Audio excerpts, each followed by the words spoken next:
Now, Richard Medhurst is truly a young and rising star, rapidly rising. I told you I'm just that from 200,000 subscribers on YouTube. He's already at 100,000 and more. His audience for his absolutely indefatigable work is growing and growing exponentially. That's because not only is he clever and sharp and eloquent, but that he is right in the analysis that he is making of the international situation. And there's a market for being right, you know. There's a market for being truthful, you know. Both Richard and I are quite happy to share and collaborate in that market for truth and honesty. He joins me now. Richard, my young friend, thanks for coming back on the show. Sorry we didn't get to you last week, but better late than never. We had Gadi Francis from Beirut on the line earlier, on the show earlier, talking about the situation that Israel finds itself in, not just vis-a-vis the Palestinians it occupies, but also internally, in terms of the deeper and deeper divisions involved inside Israel and where they all might lead. So let me start at least by asking you about Israel's situation internationally, because it did, under Trump, have a golden age of new sweetheart deals with Arab countries, the so-called Abraham Accords. But those accords don't look so rosy today as they did when they were signed. Am I right about that? Well, George, first of all, thank you for all your kind words, and it's very humbling and an honor for me to be on the program again. So thank you. The Abraham Accords, I mean, they never looked rosy for the Arab people. That's for sure. I think this wasn't reported too much in the press, but you know, when the Israeli foreign minister visited Bahrain, for example, you know, people were going out on the street and protesting against it because this is the sentiment among Arabs. And in Morocco, for example, the embassy, the mission there, rather, the Israeli diplomats in Morocco couldn't even find a place to rent. They've been living in a hotel, if I remember correctly, for 6 months because no Moroccans will lease them any property. So I think that really says a lot. And if we look at this on an international level, you know, Sheldon Adelson and Donald Trump, yeah, they certainly gave Israel a golden time. That's for sure. You know, there were many concessions. For example, the Americans moved the embassy from Tel Aviv to Jerusalem, and pay attention, Joe Biden has not changed that. In addition to that, Trump recognized Jerusalem as the Israeli capital. Syria as the occupied Golan Heights since 1967. He recognized them as Israeli, as if they're his to give away. And then, of course, as you mentioned, the Abraham Accords, getting Bahrain and the UAE to establish ties with Israel.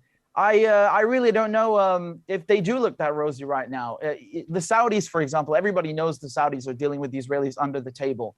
But the romance between the Americans and the Saudis is not looking very good right now. They're very upset with Biden, and he's going to visit them soon so he can try and get oil prices down, which of course makes real sense, right? We can't buy oil from the Russians because Putin is a dictator, but we can buy oil from the Saudis because they're a total democracy, right? That makes a lot of sense. So I don't know if they're going to be able to continue this plan of getting more Arab countries to normalize with Israel just yet, but I have no doubt that they're continuing this under the table. And I would just add one more thing.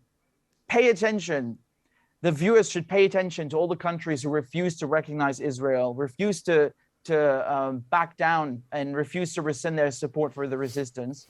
Look what happens to them. They seem to be stumbling into so-called accidents, right? Libya, Yemen, Syria, so on.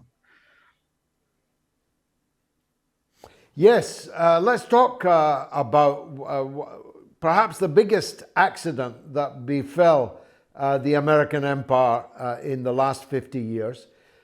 is the Iranian Revolution. The Iranian Revolution still stands tall. It has many things wrong with it, but the one thing that you can say has always been right with it is that it has stood up to the empire and refused to buckle. And that has endured through this last period of awful economic sanctions that were designed to make the Iranian people suffer so much that they would overthrow their system and their government. That never happened. Now normalization between the countries that were in the Iran nuclear deal is inches, days away from being concluded in Vienna, and Israel doesn't like that and keeps seeking to throw spanners in the works, whether by causing diplomatic rifts with the US or merely assassinating important figures inside Iran. The latest, a general in the Iranian Revolutionary Guards Corps. Tell us about Israel's attitude to the renewal of the nuclear deal and whether you think it's going to go through. Well, George, you really took the words right out of my mouth. I think you really put it perfectly, because one of the most important things about the Iranian Revolution is not only that, by the way, they had a huge participation. You know, usually in revolutions, there's a lot less of the population that participate. In Iran, a big chunk of the population participated in it. So you really can talk of a grassroots thing. But one of the most important things which you highlighted is the support for the oppressed. Iran is de facto the quote unquote leader of the resistance axis. Although I caution saying that, because the whole point is that it's not about having a leader of a group. It's about all these countries standing together equally and, combating imperialism. But without Iran, I mean, where would Syria be today, right? You'd have the black flag of ISIS over Damascus if Iran and, of course, Hezbollah, Russia hadn't helped out. Where would Yemen be? Where would Iraq be right now? Still under U.S. occupation, still the threat of ISIS. Where would the whole resistance axis be? Venezuela, a world away, is benefiting from Iran's, hospitable and generous stance. The Palestinians themselves, Hamas, the Islamic resistance, the resistance itself in general, all over the world, I think, has benefited greatly from the Iranian Revolution, because that's one of their values. One of their values that they stand with the oppressed, right? And so they really don't just say that; they actually do it. And Iran has really stuck its neck out a lot and suffered politically because of this. One of the reasons we mentioning you spoke of the Iran nuclear deal. One of the reasons Trump left it and the Israelis are so unhappy about it is because it doesn't include so-called limits on Iran's support for the resistance axis, which they call, of course, when they talk about it, they don't say resistance axis. They say Iran's malign activities in the region, right? And they want Iran to cut support for Hezbollah, for Hamas, for Syria, and so on.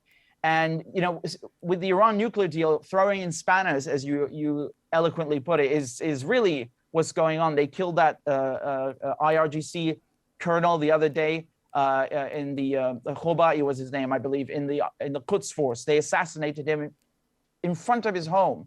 And then just a few days ago, you have the Director General of the International Atomic Energy Agency, the IAEA, which is the UN's nuclear watchdog. He goes to occupy Palestine. He speaks with the Israeli Prime Minister, and the Israeli Prime Minister is lecturing him about nuclear weapons and saying that if Iran, this issue with Iran isn't dealt with, then we reserve our right to use force.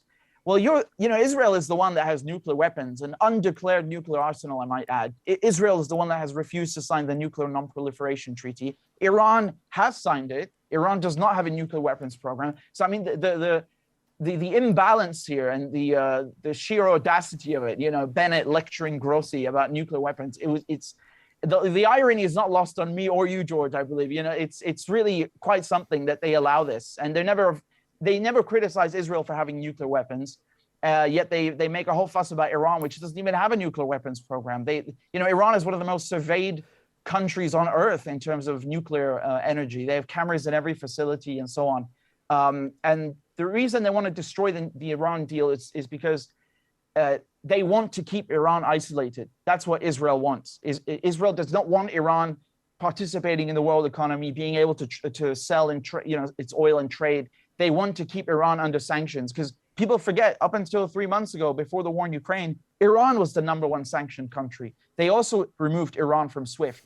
And so, these evil sanctions, lethal sanctions that target only the civilians, they want to keep them on Iran and make it a pariah. They know it doesn't have nuclear weapons. It's all about isolating Iran. It hasn't worked, though. And as we've been discovering over the Russian sanctions, that can turn into a boomerang. And it certainly has turned into a boomerang over Russia. The Saudis, on the other hand, have, as you talked of a minute or two ago, have fallen out of love with the United States big time and are now being wooed by, or wooing, I don't know which, China and Russia. Lavrov was getting the red carpet treatment in Riyadh in the last couple of days. These are things I never expected to see happening. So the plates are shifting in the Middle East, Richard.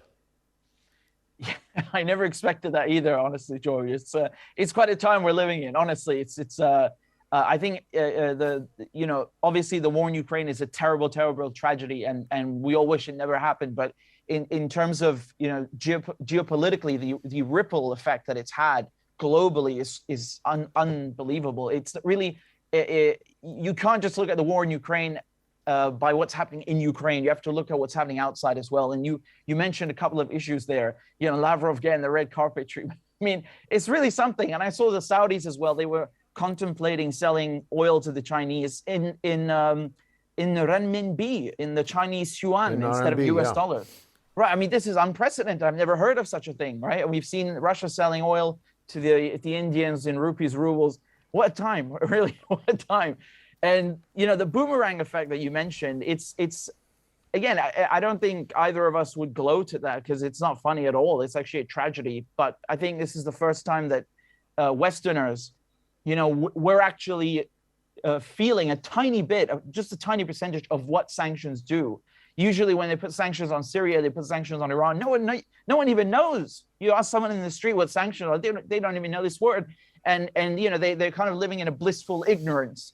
And this time, the gas prices are up, oil prices are up, food prices are up, there are food shortages. It's really something. The Americans don't even have baby formula on the shelves, but they find money, $40 billion, to send to the arms dealers, and under the guise of aid. I really think that